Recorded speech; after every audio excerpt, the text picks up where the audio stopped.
umhla ka-26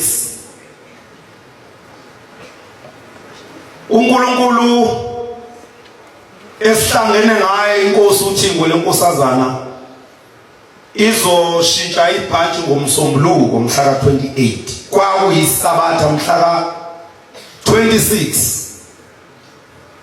kwakuphezulu inkonzo angisamkhumbulo wesibili umkhumbulo wokuqala kwakumvangela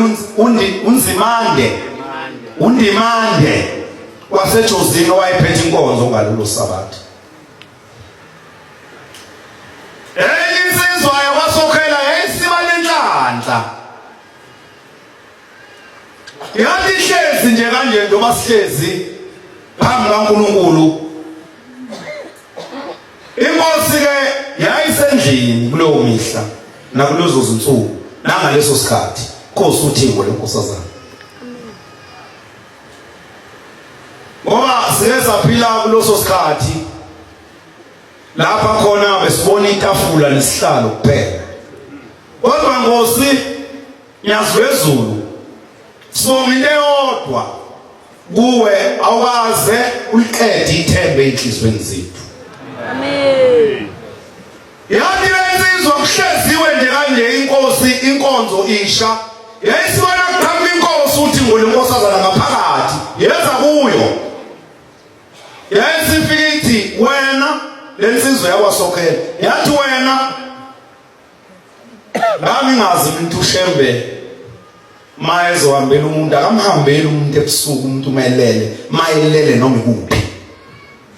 Ithi inkosi kulensizwa wena namhlanje ungalali noma ikuphi ngoba ngizofika kuwe. Ungalali noma ikuphi namhlanje ngoba ngizofika kuwe ebusuku mawusulele. Uyabona ke umuntu okuleli bandla ogceka amaphupho noma isibonakaliso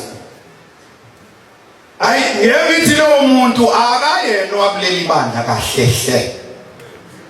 Ngoba uyabona inkosi unyazwezulu hleze abantu abayaziyo abalapha ethempeleni mhlamba bafikile ngisho kwikota leli thempeli abantu abaningi ushembe wakakhombisa ebusuku belele ukuthi nangu ushembe.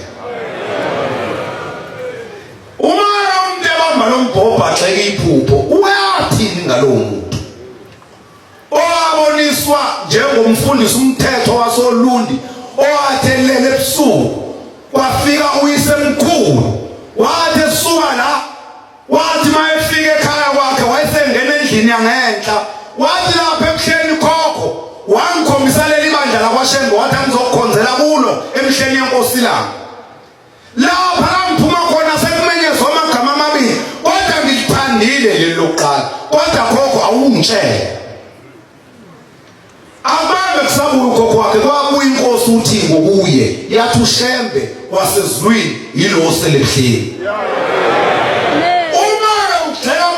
Uthi into ekuthiwa yiphupha yikho ngoba uShembe namhlanje ngendlela ibandla selilikhulu ngayo asisakwazi ukufika kuye sonke usesihambele ebusuku silele mayefika kubantu ebusuku belele ubambe lo mbhobho ugxeka amaphupho uthini kulabo bantu.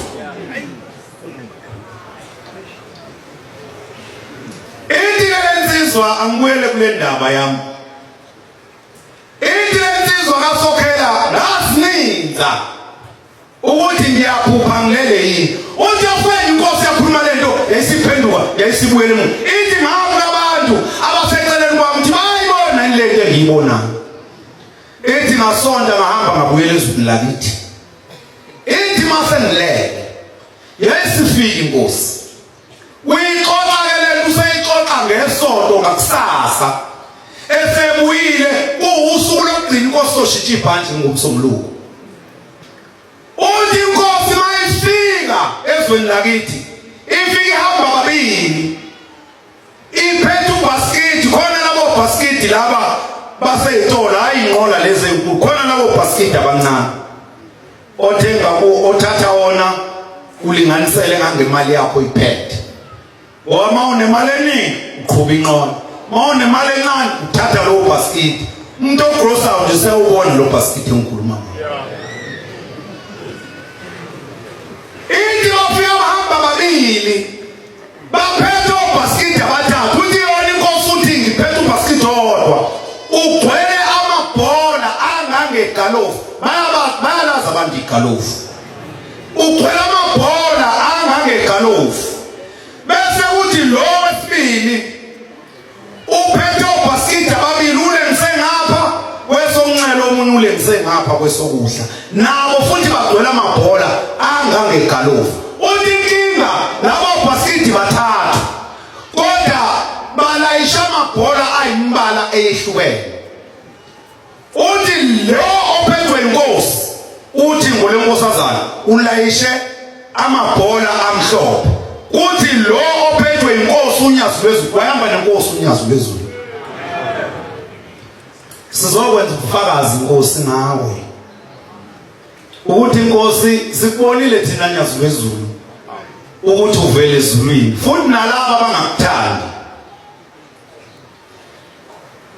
laba abangakuthandi asibathandazeli ukuthi bakuthande ngoba inkosi umuntu okuthandayo uthando lokuthanda wena uluphiwa nguwe aswazi inkosi ukukhulekela abantu abangakufuni sithi ayiguquki inhliziyo zabo zithande bengakufuni ngoba inkosi nguwe owabancisha uthando lokwabakuthanda wawazi ukuthi abakufika kwesokunene kule ngoma enkulu ekade ngihlabelela ngayo ithi lensizwa yayihamba inkosi ithi ngiyaphuthuma ngizewa ithi wafathatha ibhola wayeseyinika wathi leli ibhola uliphathe kahle uthi kodwa senze nje ungasali ngiphelezele ngoba ngifuna ukukhuphuka lapha ngishone ngale uthi ngalesikhathi sesihamba sobathathu uthi ngase ngiyibuza inkosi uthi inkosi ubani lo uhamba naye akashonga ukuthi umntanami akashonga ukuthi indodana yami